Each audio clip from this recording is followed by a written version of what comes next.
Mark సువార్త 8వ అధ్యాయము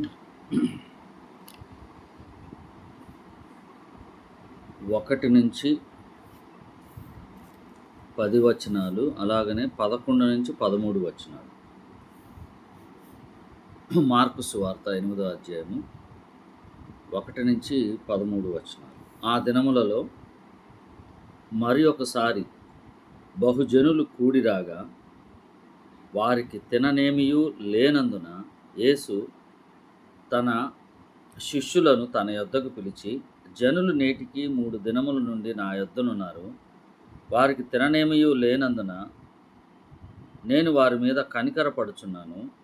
నేను వారిని ఉపవాసముతో తమ ఇండ్లకు పంపివేసిన ఎడల మార్గములో మూర్ఛపోదురు. వారిలో కొందరు దూరము నుండి వచ్చి ఉన్నారని వారితో చెప్పాను. అందుకు ఆయన శిష్యులు, ఈ అరణ్య ప్రదేశంలో ఒకడెక్కడ నుండి రొట్టెలు తెచ్చి వీరిని తృప్తిపరచగలడని ఆయన అడిగిరి. ఆయన, మీ వద్ద ఎన్ని రొట్టెలు ఉన్నవని వారిని అడగ్గా వారు 7 అనిరి. అప్పుడు ఆయన నేల మీద కూర్చుండనియు జనులకు ఆజ్ఞాపించి ఆ 7 రొట్టెలు పట్టుకుని కృతజ్ఞతాస్తుతులు చెల్లించి విరచి వడ్డించుటకై తన శిష్యులకు ఇచ్చెను. వారు జనసమూహమునకు వడ్డించిరి. కొన్ని చిన్న చేపలు కూడా వారి యొద్దనుండగా ఆయన ఆశీర్వదించి వాటిని కూడా వడ్డించుడని చెప్పారు. వారు భోజనం చేసి తృప్తి పొందిన మీదట మిగిలిన ముక్కలు 7 గంపల నిండా ఎత్తిరి. భోజనం చేసిన వారు ఇంచుమించు 4,000 మంది.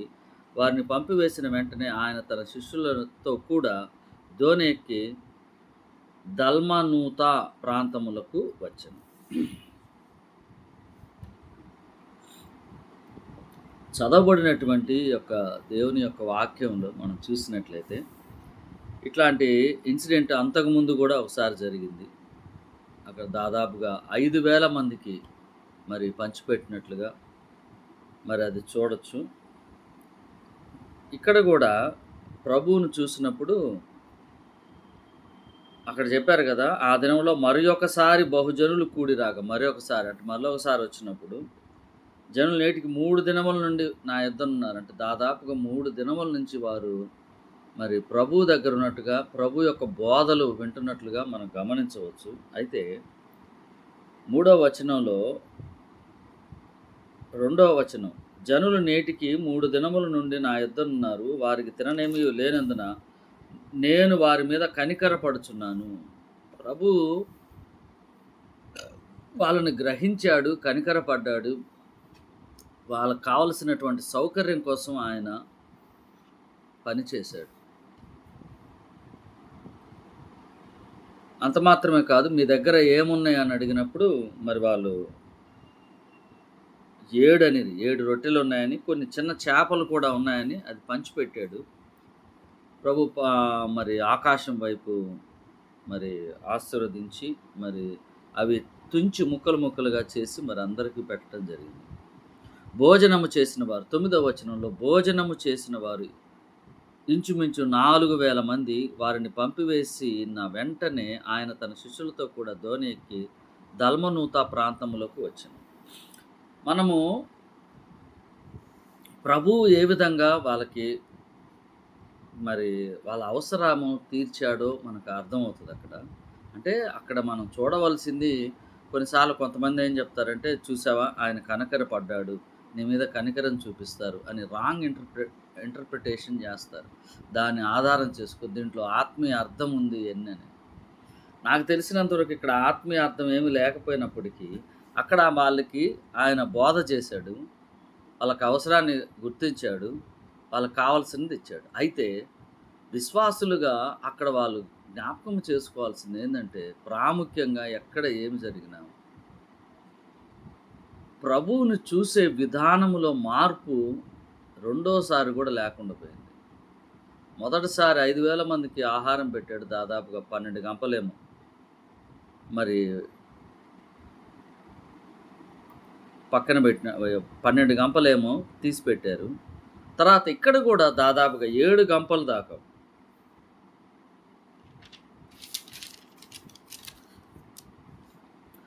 ఇక్కడ 7 గంపల దాకా కూడా మరి ఇక్కడ కూడా మిగిలిన ముక్కలు చూడొచ్చు. మనం ఇక్కడ ఆలోచించవలసింది ఏంటి అంటే,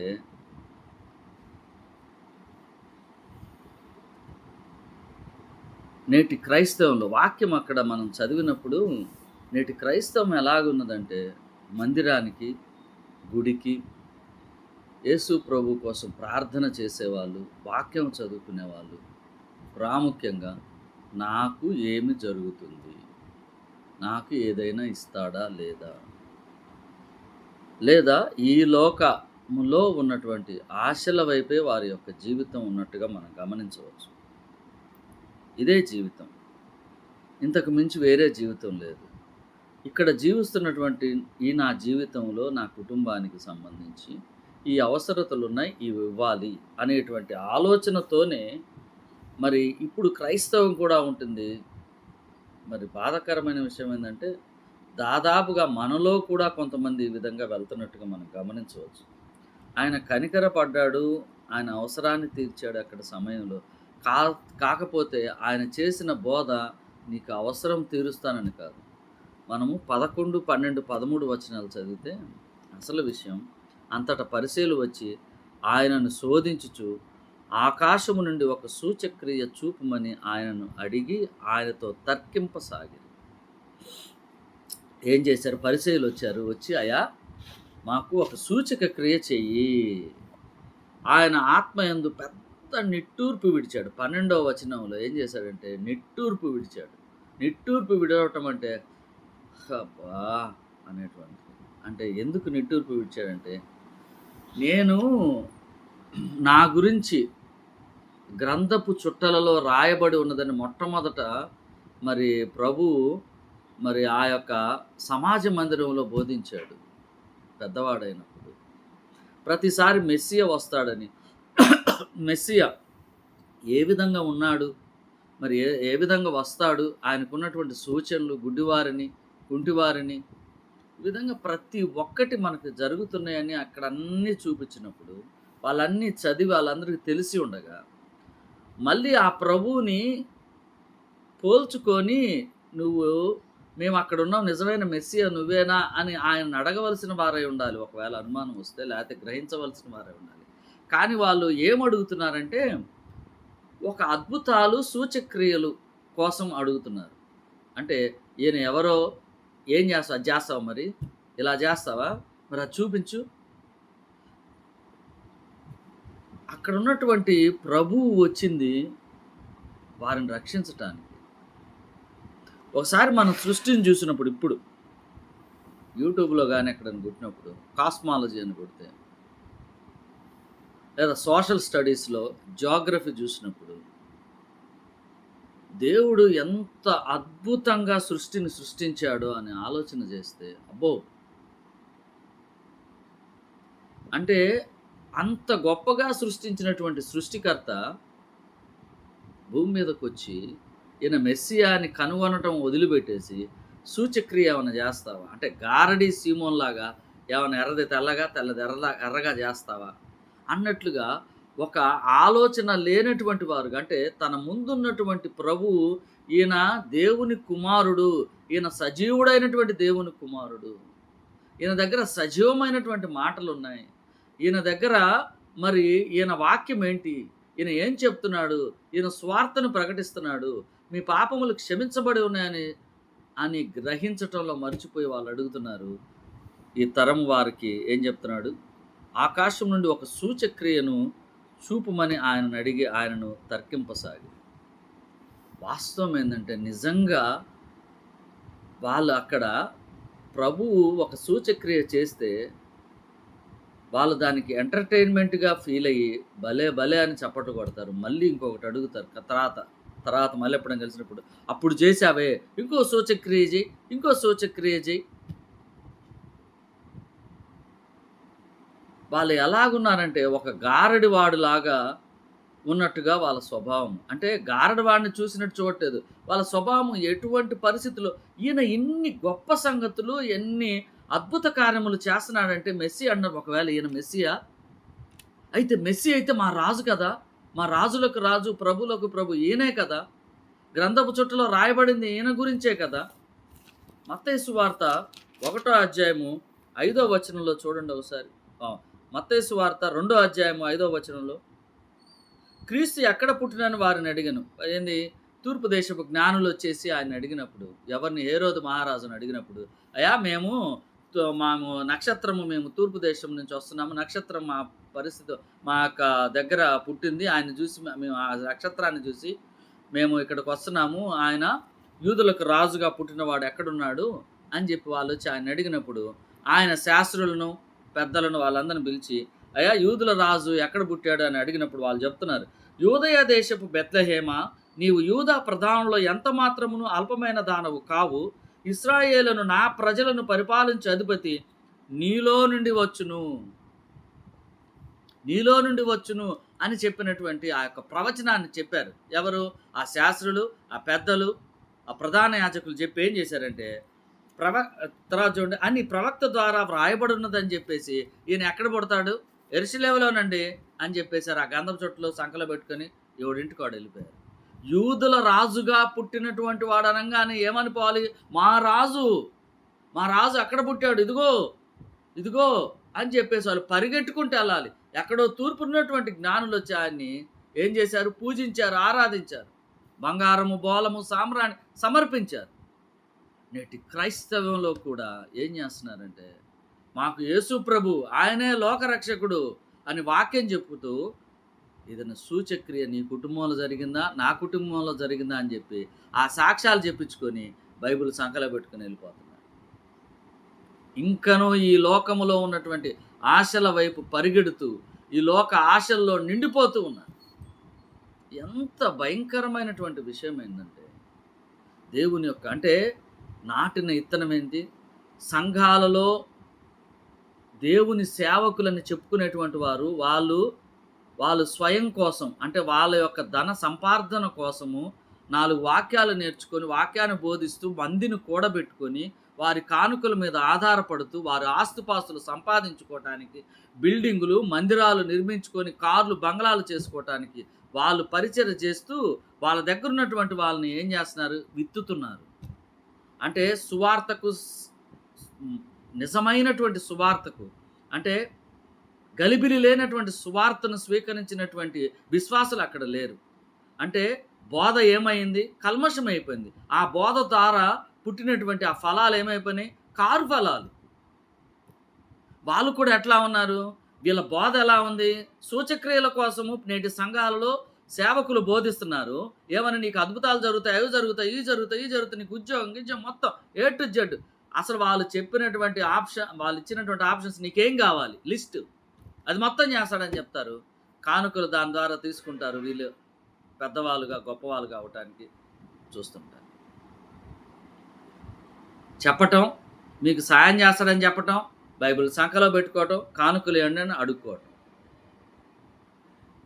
ఆ వాక్యము ద్వారా పుట్టినటువంటి విశ్వాసులు కూడా, వాళ్ళు కూడా ఎలా ఉన్నారంటే, ఆ సూచక మా కుటుంబంలో ఇది లేదు, మా బర్రెకే సరిగా లేదు, పాలు సరిగా ఇవ్వట్లేదు, ప్రార్థన చేపించుకుందామని అయ్యగారి దగ్గరికి వచ్చాను, మా అబ్బాయికి జ్వరం వచ్చింది. ఈ వైపు నుంచి చూస్తూ అయిపోయిన తర్వాత ఇంటికి వెళ్ళి మన జీవితం మనదే. ఆది నుంచి ఆది వరకు మన జీవితం మనదే. ఈ విధమైనటువంటి జీవన విధానములో చిక్కుకొని పోయి నిజమైనటువంటి ప్రభువుని మనం గ్రహించలేకున్నాం. ప్రతి మనిషికి, భూమి మీద పుట్టిన ప్రతి మనిషికి కష్టాలున్నాయి, సుఖాలున్నాయి, లేముంది. కానీ ఒకని కలిమి విస్తరించుట వాడికి మంచిది కాదన్నాడు దేవుడు. కలిమి విస్తరిస్తే ఏమవుతుంది తెలుసా? దేవుణ్ణి మర్చిపోతాం. గుర్తుపెట్టుకోండి, కలిమి విస్తరిస్తే దేవుణ్ణి మర్చిపోతాం. సమృద్ధి ఉంది అంటే దేవుణ్ణి మర్చిపోతాం. పాత నిబంధన గ్రంథములో సమృద్ధి సొలొమోనుకి ఇస్తే ఏమైపోయాడు? సంపూర్ణంగా నాశనం అయిపోయాడు. దానియేలుని పిలిచి తనకు రాజ్యాన్ని అప్పచెబితే తను పాపములోనికి వెళ్ళిపోయాడు. రకరకాలైనటువంటి వాటిని చూసి అవి దుష్టాంతములుగా ఉన్నాయి మనకు అంటున్నాడు. దుష్టాంతములుగా ఉన్నాయి. చూద్దాం, చూడండి. కొరింథీయులకు రాసినటువంటి మొదటి పత్రిక 10వ అధ్యాయము. కొరింథీయులకు రాసినటువంటి మొదటి పత్రిక 10వ అధ్యాయము చదువుతాను చూడండి. 1-7 వచనాలు. సహోదరులారా, ఈ సంగతి మీకు తెలియకుండుట నాకిష్టం లేదు. అదేదనగా, మన పితరులందరూ మేఘము క్రింద నుండిరి. వారందరూ సముద్రములో నడిచిపోయిరి. అందరును మోషేను బట్టి మేఘములోను సముద్రములోను బాప్తిసం పొందిరి. అందరూ ఆత్మ సంబంధమైన ఒక ఆహారమును భుజించిరి. అందరూ ఆత్మ సంబంధమైన ఒకే పానీయమును పానము చేసిరి. ఏలయనగా ఏలయనగా తమ్మును వెంబడించిన ఆత్మ సంబంధమైన బండలోని త్రాగిరిది ఆ బండ క్రీస్తే. అయితే వారిలో ఎక్కువ మంది దేవునికి ఇష్టలుగా ఉండకపోయిరి గనుక అరణ్యములో సంహరించబడిరి. వారు ఆశించిన ప్రకారం మనం చెడ్డ వాటిని ఆశించకున్నట్లు ఈ సంగతులు మనకు దృష్టాంతములుగా ఉన్నాయి. వాళ్ళు అడవిలో ఆశించారయ్యా, అట్లాగా మీరు ఉండొద్దు అని పౌలు భక్తుడు కొరింథీయులకు చెప్తున్నాడు. చెప్తూ వాళ్ళు ఏం చేశారంట, చూడండి 6వ వచనంలో, వారు ఆశించిన ప్రకారం మనము చెడ్డవాటిని ఆశించకున్నట్లు ఈ సంగతులు మనకు దృష్టాంతములుగా రాయబడి ఉన్నాయి. అప్పుడు జరిగినాయి ఇప్పుడు రాశారంటే అలాంటి చేయొద్దని రాశారు. 7లో ఏం చేశారు వాళ్ళు? 7వ వచనం, జనులు తినుటకును త్రాగుటకును కూర్చుండి ఆడుటకు లేచిరి. తిని తాగి ఆడుటకు లేచిరి. ఆడుటకు లేచారంటే సమృద్ధి కలిగి ఉన్నారు. తిని తాగి ఆడుటకు లేచిరి. తిన్నారు, తాగారు, ఇక ఏం చేద్దాం, ఊగుదాం అని వ్రాయబట్టినట్లు తర్వాత చెప్తున్నాడు చూడండి. వారిలో కొందరు వలె మీరు విగ్రహారాధకులై ఉండకుడి అన్నాడు. విగ్రహారాధన అంటే ఏంటి? ప్రభువు దేవుని స్థానంలో వేరే దాన్ని పెట్టుకోవటమే. నాకు ఉద్యోగం కావాలి, దేవుని స్థానంలో పెట్టుకొని దానికోసమే ఎగబడుతున్నాం అనుకో, ప్రభువును మర్చిపోయినట్లే. నీకు ఉద్యోగం అవసరం, కరెక్ట్గా అవసరం, ఖచ్చితంగా కావాలి. అయితే దేవుని స్థానంలో పెట్టడం కాదు అది. దేవుడు కావాలంటే ఇస్తాడు, నీ ప్రయత్నం నువ్వు చేసుకో. దేవుని సన్నిధానం ఏది? దేవుడి యొక్క మార్గములో దేవుని యొక్క వాక్యం నీకు ఏ విధంగా నిన్ను హెచ్చరిస్తుంది? ఇవన్నీ విషయాలు మనం వింటున్నాము, మర్చిపోతున్నాము. ఏం చేశారంట? మీరు విగ్రహారాధకులై ఉండకుడి, మరియు వారి వలె మనం వ్యభిచరింపక ఉందము. వ్యభిచరింపక ఉందమంటే ఫిజికల్గా ఉన్నటువంటి కాదు, ఫిజికల్గా కాదు, భౌతికపరమైనటువంటి వ్యభిచారం కాదు. వ్యభిచారం అంటే తను ఉండవలసినటువంటి తన భర్త అయినటువంటి పురుషుణ్ణి కాకుండా వేరే పురుషుడితో ఉంటా, అంటే నీ దేవుడైనటువంటి యెహోవాను ఆరాధించకుండా ఆయన సృష్టించినటువంటి సృష్టములను నీవు వాటి మీద ధ్యాస పెట్టడమే అది ఆత్మీయ వ్యభిచారం అని అంటారు. 2 వస్తాయి ఇక్కడ. వాళ్ళు అది కూడా చేశారు. వారిలో కొందరు వ్యభిచరించినందుకు ఒక్క దినమునే 23,000 మంది కూలిరి. మరియు మనము ప్రభువును శోధింపకయుందము. ప్రభువును శోధింపకయుందము. ఇక్కడ ఏం చేస్తున్నారు? శోధిస్తున్నారు. ఒక సూచక్రియ చేయి, మాకు గుడ్డోళ్ళు మూగోళ్ళు ఇవన్నీ చేయి. ఆయన ఏం చేశాడు? నిట్టూర్పు విడిచాడు. ఏం చేశాడు? నిట్టూర్పు విడిచాడు. మత్తయి సువార్త 8వ అధ్యాయం ఎన్నో వచనం? 12వ వచనం. ఆయన ఆత్మయందు పెద్ద నిట్టూర్పు విడిచి ఈ తరం వారు ఎందుకు సూచక్రియను అడుగుచున్నారు అని క్వశ్చన్ మార్క్.